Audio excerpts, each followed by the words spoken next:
Are you working on your head of your vehicle and you're trying to change the valve stems or seals or springs, but you just don't know how to? Please use the special tool that you're supposed to. This spring is under very high pressure, and if you get your hands down in there without the right tool, you could hurt yourself. Set this up and teach you how to get the springs and keepers off of your valve and do it correctly. Let's go. Welcome to Disturbing Kreationz. We're here today to teach you about a new skill. I'm going to be doing basic mechanic skills, intermediate mechanic skills, and even expert mechanic skills. Depending on your level, I've got a playlist for each.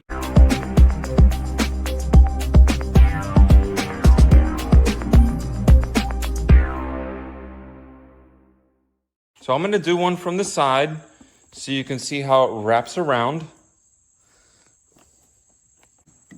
And then I'm just going to push down on it. And you see here, let's get a close up here.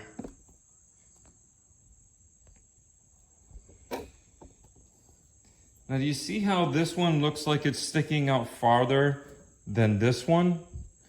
That's because I have compressed the spring down with this tool. So now these keepers in here, these are the pieces. You see the little teeth in it? These are the pieces that will go onto your valve. So now that you've already watched my video on how to use the valve spring compressor and we've used it, we can go ahead and start taking the valve out of this Ford Ranger engine, which is overhead valve. All of these engines are the same. So just take the spring out and the top piece. We're gonna put all of them together. So we have our keeper, our spring, and our top piece all together. And we are going to push out the valve here. Sometimes the valves will get stuck a little bit, so you gotta give them a little tap. This head's been sitting for a while. So you see I'm barely doing it. And if you've been watching me for a while, let's bring back the tap-a-rooski. Tap-a-rooski, tap, tap. Gotta do it twice. And then you start to loose up so you can pull the valve through. Now see, I'm just pulling the valve through with my hand. I'm wiggling it back and forth, back and forth.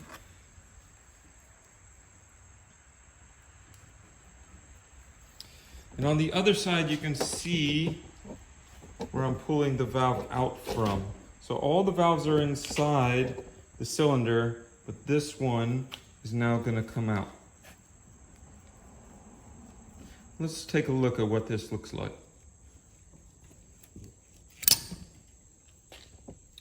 So this is your valve. And as you can see, it's got some carbon on it. So we're gonna clean that up.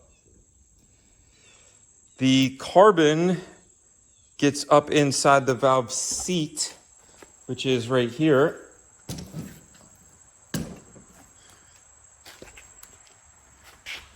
So the valve came out of here, and there's a little piece of metal in there. And it's really hard to see because, there it is. See the round piece right here? That's called a valve seat. If you keep getting grime and dirt and carbon in there, what happens is when this piece of metal goes up and down and rubs inside there, in and out, in and out, in and out, a little tiny piece of dirt inside there between these two pieces of metal will turn into like a fine-grained sandpaper and start to rub pieces in here. Well, since I'm doing the head gasket on this, I am also going to clean the carbon off the valves. And we're going to clean the bowl by degreasing it. And one last piece we need to do here is I'm going to show you on the other side. This on the top, there's a little oil piece right here, which is called a oil seal. Now you can see this one has no color. It's kind of filthy. There's 125,000 miles on this vehicle. don't need to do this job unless you already have the head off.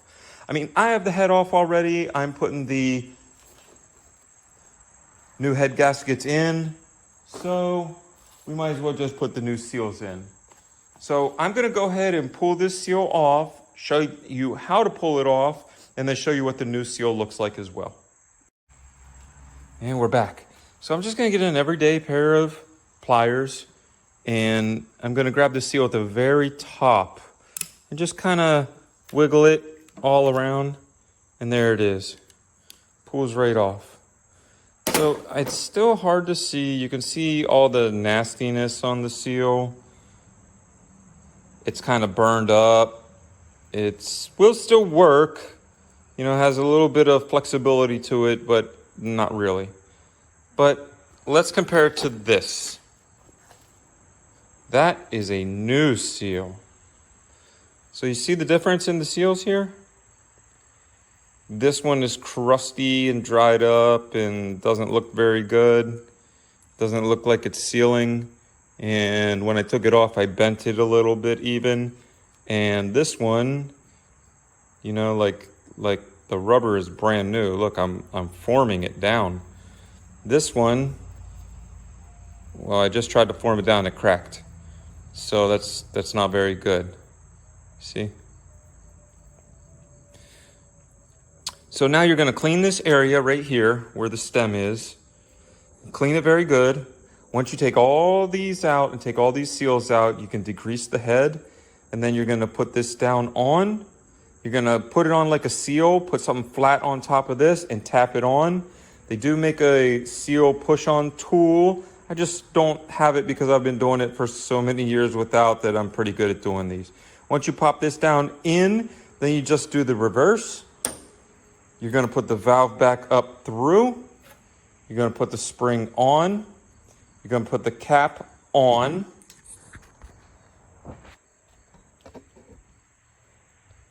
You're gonna put the tool back on to press this down. When you press this down, the valve will be sticking out like this. Then you can slide the keepers on the valve here. And once you get both of them on there, you slide it back up in. Now, I recommend when you're putting these keepers on to take a small, if I can only say small 3 more times, small, dab of grease and put it on here and stick it to this, because axle grease, wheel bearing grease will break down in oil. It's not gonna hurt anything. It'll keep the keepers together. Then when you take the tool off, it'll slide them down into where they're supposed to be. Now I only have one in here. I know I only have one. Here's the other one. I just wanted to show you what it looked like. But because mine are dirty, they're sticking on there. But if they're clean, they're gonna fall off. And then you just let it go. The spring will push back up in, and then your valve will be sealed, just like the rest of these. So this is how to change the valve and change the seals in any overhead valve vehicle. We just so happen to be doing it on this Ford Ranger. So if you have any questions about a different vehicle with the same type, please leave them in the comments down below. I have a lot of different engines that I'm doing. If you're having problems with one of these, I will try to grab another head and do a separate class. Sometimes there's multiple of, you might have 2 valves, but usually in an overhead valve, they're just one in a line like this. This is an old school technology. Now everything has cams on top, but remember, this is for overhead valve only, which means the cam is in the block. So thanks for coming to Disturbing Kreationz, learning another skill. I need to get some work done and get the rest of these 5 valves out so that I can get this shop truck back up and running. So leave us a like, subscribe. We're bringing out videos all the time. If you have a Ford truck, look up here for the playlist. I am going to build this entire Ford truck from the bottom up, and you can do it too. We love y'all. We're out.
So there it is. I just wanted to do one from the other side so you can kind of see what it looks like. Just remember, throw this stuff out, put new on. This looks terrible, but always keep your spring top, your keepers and valve together, and label them to know which one they came out of. Don't be mixing this stuff up. This is number 2, so all this stuff will go in a bag with number 2.